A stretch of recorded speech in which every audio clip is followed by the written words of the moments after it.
Hello everyone, welcome back to Southrya Job Information. இன்னைக்கு நம்ம share பண்ண போகிற ஜாப் அப்படின்னு பார்க்கும்போது ரொம்ப பாப்புலரான பேங்க்கில் ஒன்று தான் கனரா பேங்க். ஸோ அதுலேருந்து ரிலீஸ் பண்ணியிருக்கேன் ரீசன்ட் நோட்டிஃபிகேஷன் 2024 பற்றி தான் இந்த வீடியோ நம்ம ஷேர் பண்ண போகிறோம். அதுக்கு முன்னாடி நம்மளோட சேனலில் நிறைய ஜாபை பற்றின அப்டேட் ஷேர் பண்ணியிருக்கோம். ஸோ நீங்கள் மறக்காமல் நம்மளோட சேனலை விசிட் பண்ணி பாருங்கள், பிடிச்சா சப்ஸ்கிரைப் பண்ணிக்கோங்க.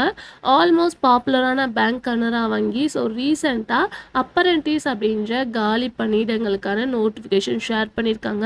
1-2 இல்லை, மொத்தம் 3000 காலி பணியிடங்கள். ஸோ ஒவ்வொரு ஸ்டேட்டுக்குமே மொத்தம் ஆல் ஓவர் இந்தியாவாக வந்து ரிலீஸ் பண்ணியிருக்காங்க. ஸோ அதை பற்றி ஃபுல்லாக பார்க்கலாம்.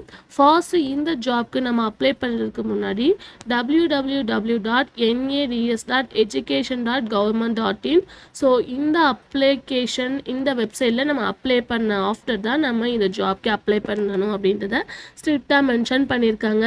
இந்த நோட்டிஃபிகேஷனோட போர்ட்டல் வந்து கம்மிங் செப்டம்பர் 21 தான் வந்து ஸ்டார்ட் பண்ணுவாங்க.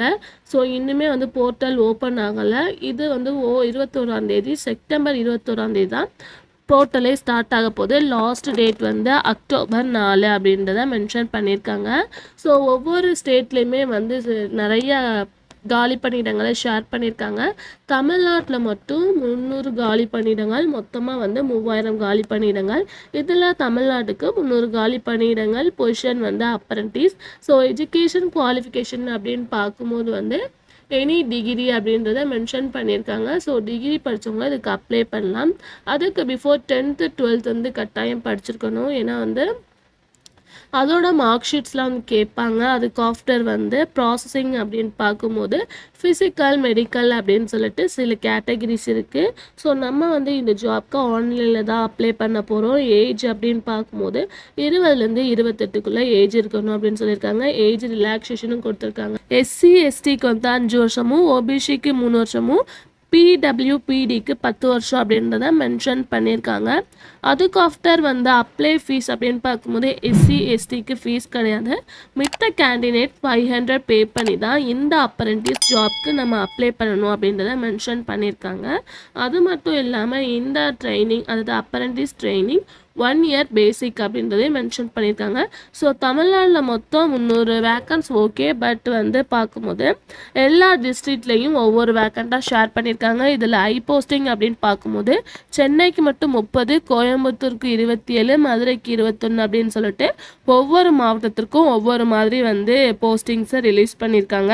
ஸோ உங்கள் லொக்கேஷன் எதுவோ அதை நீங்கள் சூஸ் பண்ணி அப்ளை பண்ணிக்கலாம். ஸோ அப்ளை பண்ணுற ப்ராசஸ் எப்போவுமே போல் சேம் தான். ஸோ நம்மளோட ஃபோட்டோ, சிக்னேச்சர், டாக்குமெண்ட், ஸோ இதுலேருந்து இவ்வளோ தான் இருக்கணும் அப்படின்றத அவங்க மென்ஷன் பண்ணியிருக்காங்க.